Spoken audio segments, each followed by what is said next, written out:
Board पर एक बहुत ही प्यारा सा स्ट्रक्चर मैंने लिखा हुआ है।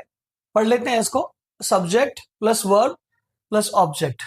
सुने सुनाए लग रहे हैं ना, कोई बिल्कुल भी अलग वाली बात तो नहीं है इसमें। लेकिन आज अलग बात क्या होने वाली है, इसके लिए आपको ना पूरी वीडियो देखनी पड़ेगी।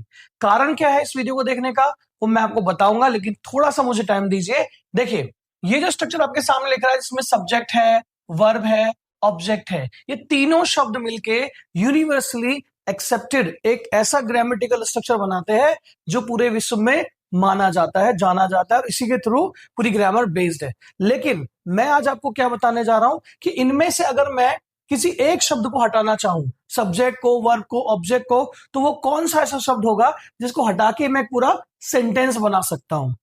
क्या आप बता सकते हैं मुझे कि इनमें से मैं कौन सा एक शब्द हटा सकता हूं? अगर मैं चलता हूं थोड़ा सा सब्जेक्ट की तरफ, ठीक है, मैं सब्जेक्ट की तरफ चलता हूं, तो सब्जेक्ट को अगर मैं हटा देता हूं तो क्या मेरा जो नेक्स्ट सेंटेंस, नेक्स्ट स्ट्रक्चर बनेगा, यानी कि वर्ब प्लस ऑब्जेक्ट वाला जो स्ट्रक्चर बनेगा, क्या ये एक पूरा सेंटेंस बना पाएगा?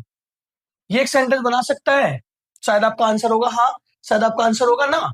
लेकिन अगर मैं आपसे पूछूं कि अगर वर्ब को मैं हटा दूं, वर्ब को हटा के सीधा सब्जेक्ट एक रखूं स्ट्रक्चर में, सब्जेक्ट, और उसके बाद सीधा मैं वर्ब को रिप्लेस करके यहां पर ऑब्जेक्ट लिख दूं, तो क्या इससे हमारा एक सेंटेंस बन के तैयार हो पाएगा? शायद आपका आंसर हो सकता है ना, या फिर हाँ भी हो सकता है। ठीक है, लेकिन अभी जो मेन चीज है वो है ये कि अगर मान लीजिए मैं आपके सामने केवल ये वाला स्ट्रक्चर रखूं, सब्जेक्ट रखूं, और प्लस इसके साथ आपको जो वर्ब दी गई है उसको मैं रखूं, तो क्या मैं अपना सेंटेंस सही से बना पाऊंगा? यानी कि तीनों शब्द का रिप्लेसमेंट हमें ढूंढना है। तो क्या सब्जेक्ट के साथ अगर मैं यहां पर सीधा सीधा सा वर्ब को रखता हूं और एक नया जो हमारा स्ट्रक्चर बनेगा ये बनेगा, तो क्या ये तीनों स्ट्रक्चर हमारे सेंटेंस बना सकते हैं? इनमें से आपको पहचानना है। ज्यादा टेंशन लेने की जरूरत नहीं है, क्योंकि मुझे पता है आप लोगों को पता चल गया होगा कि इनमें से कौन सा ऐसा स्ट्रक्चर है जो हमारी ग्रामर में सबसे ज्यादा यूज होने वाला स्ट्रक्चर है। आप तो इसी को कहने वाले हो क्योंकि आपकी बुक में ये लिखा होता है, लेकिन कभी कभी बुक से हटके भी हम अलग सोचना पड़ता है बच्चों, और वो ये है कि ये तीनों इंपॉर्टेंट वर्ड्स ऐसे क्या वैल्यू रखते हैं जो हमारे ग्रामर में इन तीनों के बिना ग्रामेटिकल सेंटेंस का अगर आधार है, अगर बेस है, वो टूट जाएगा, बिखर जाएगा। कारण था ये कि मैंने तीनों को अलग अलग तोड़ दिया है, और तीनों को अलग अलग तोड़ने के बाद आपको पूछा है कि इनमें से किस एक सब्जेक्ट, एक वर्ड को हटाकर मेरा एक सेंटेंस पूरी तरीके से बन सकता है। देखिए, अगर मान लीजिए कि मैं किसी भी सेंटेंस में से सब्जेक्ट को हटा देता हूं, एक सेंटेंस मैंने लिखा ओपन द बुक। यहां पे मैंने एक सेंटेंस लिखा ओपन द बुक। इस सेंटेंस में आप मुझे बताइए ऊपर तीनों में से कौन सा नहीं है? कौन सा नहीं है? क्या इसमें कोई सब्जेक्ट है? तो शायद आप ढूंढिए, पता लग जाएगा आपको। क्या कोई वर्ब है? शायद आपको पता लग जाए। क्या कोई ऑब्जेक्ट है? शायद आपको पता लग जाए, लेकिन ढूंढना तो पड़ेगा। चलिए ढूंढते हैं। अगर बात करते हैं सब्जेक्ट की, ठीक है, अगर हम बात करते हैं सब्जेक्ट की, तो देखिए सब्जेक्ट के लिए हमें जिस व्यक्ति के, जिस वस्तु या जिस स्थान के बारे में बात कर रहे होते हैं, that is called the perfect subject, right? So what we are going to learn here, that without subject a sentence can be made or might be subject is hidden. So in this sentence subject is completely hidden.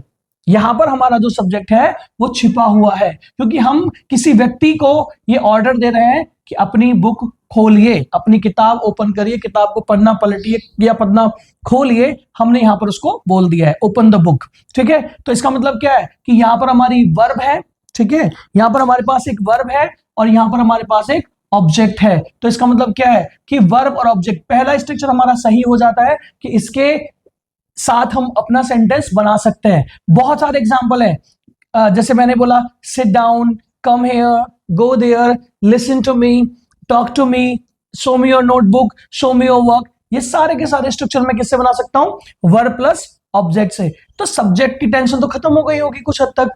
चलिए कुछ और भी tension खत्म करता हूं आपकी। देखिए अब चलते हैं नेक्स्ट। क्या ये वाला सही है हमारा? Subject plus object. अगर मान लीजिए मैं यहां पर सब्जेक्ट रख देता हूं सेंटेंस। मैंने सब्जेक्ट लिखा राम और वर्ब हमारी ओपन है। हम यहां पर नहीं लिखेंगे इस वर्ड को, हम सीधा लिखेंगे द बुक, क्योंकि ऑब्जेक्ट हमारा द बुक है, राम द बुक। क्या इससे कोई ऐसा सेंस निकल के आया कि हमारा सेंटेंस बन पाया? नहीं बन पाया ना। तो इसलिए हमारा ये वाला सेंटेंस जो स्ट्रक्चर है वो हो जाता है कंप्लीटली रॉन्ग। अब चलते हैं अपने नेक्स्ट स्ट्रक्चर के लिए, जो है सब्जेक्ट प्लस वर्ब। अभी देखिए सब्जेक्ट प्लस वर्ब, अब मैंने यहां पे लिखा राम, राम लिखा और राम लिखने के बाद लिख दिया राम ओपन्स। अब एक तरीके से ओपन्स जो है वो थोड़ी सी चीजें समझ में नहीं आएंगी, क्योंकि राम ओपन्स एक ऐसा सेंटेंस, राम खोलता है। अब राम क्या खोलता है ये पता लगेगा ये कि अगर नेक्स्ट क्वेश्चन करेंगे। लेकिन अगर हम राम के साथ हम ओपन्स ना लिख के राम के साथ हम रीड्स लिख दें तो यहां से एक सेंटेंस क्लियर हो गया होगा।